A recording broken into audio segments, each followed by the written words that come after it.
Speaker, I yield such time as he may consume to a very valued member of my committee, who happens also to be the chairman of the Labor HHS subcommittee. Tom Cole. The gentleman from Oklahoma is recognized. Thank you, Mr. Speaker. First, I want to begin by congratulating both my chairman and my ranking member for the exceptional job they've done this year in getting all 12 appropriations bills through the full committee for the first time since 2009.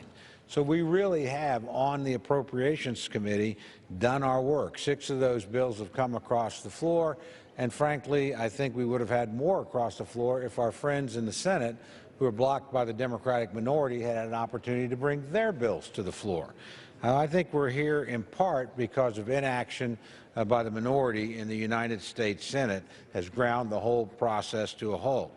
But I am very pleased to see both my chairman and my ranking member here making the argument to keep the government funding. I think we all know that shutting down the government is always a mistake. It's a political mistake, frankly, for people that want to use it to achieve some political tactic. But more importantly, it's simply the wrong thing to do for the American people. They send us here expecting us to get our work done. And the fact that some amongst us has kept that from happening is regrettable, and I think a disservice to all of our constituents. I also believe in this particular case that we have an opportunity, if we pass this continuing resolution, for those, as I like to say, parochially above our pay grade, that is the President, the Speaker, the Majority Leader, the 2 minority leaders, to have time to negotiate the framework for a larger deal, for a larger understanding. That would allow us to move ahead and actually have an omnibus bill where we actually, not as good as moving across the floor, but had a large bill where we looked at every line, we made concessions to one another, we made agreements, we moved the ball forward. And it could open up a possibility for a normal appropriations process next year. In that regard, I was very heartened by Majority Leader McConnell's recent remarks that he's interested in a 2-year deal, somewhat similar to Ryan Murray in terms of its duration. Again, that would allow this House next year to move appropriations bills across the floor one at a time in a give-and-take bipartisan manner. I think that's extraordinarily important. Now, if you look at where this committee was at in terms of frozen activity before my good friend the chairman became the chairman, he and again with my good friend the gentlelady from New York have brought us back a long, long way. If we don't finish that journey in the next 2.5 months, we've got several things that are going to happen. The worst of which will be a sequester of $40 billion, roughly, on the American military. That is an unacceptable outcome.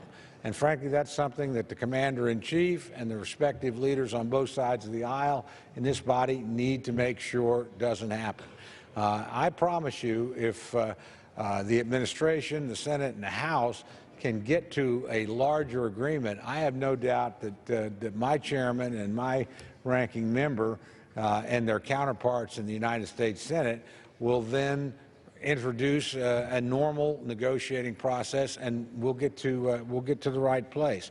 So we have a moment, an opening, a little bit of bipartisanship here. I would expect when this bill is actually voted on, we will have large majorities on both sides of the aisle that actually support it.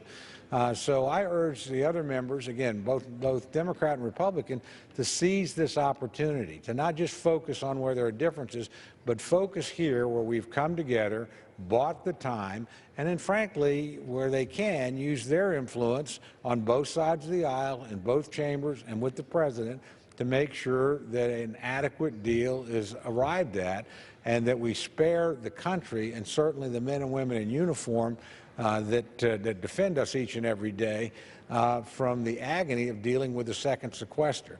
This is not the time for that to happen. It's a dangerous world. We've got Russia relitigating the borders of Eastern Europe. We've got China building islands South China Sea.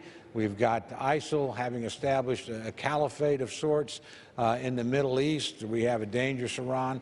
The worst thing in the world would be to not do this CR and then not carry it through to a fuller agreement and undercut our military. So I think the stakes of what we're doing are very, very high here, and I want to conclude again by commending my chairman and commending our ranking member for working together as they have this entire year so we could get our bills across, as they're doing now in this process, to buy our leaders time, and frankly, as I know they will do in a normal negotiation on an omnibus bill at the end of this process, and then hopefully on a regular appropriations process next year. So again, I urge my fellow members on both sides of the aisle to pass this important piece of legislation. With that, I yield back. Gentleman from Kentucky reserves. Gentlelady from New York is recognized. Mr.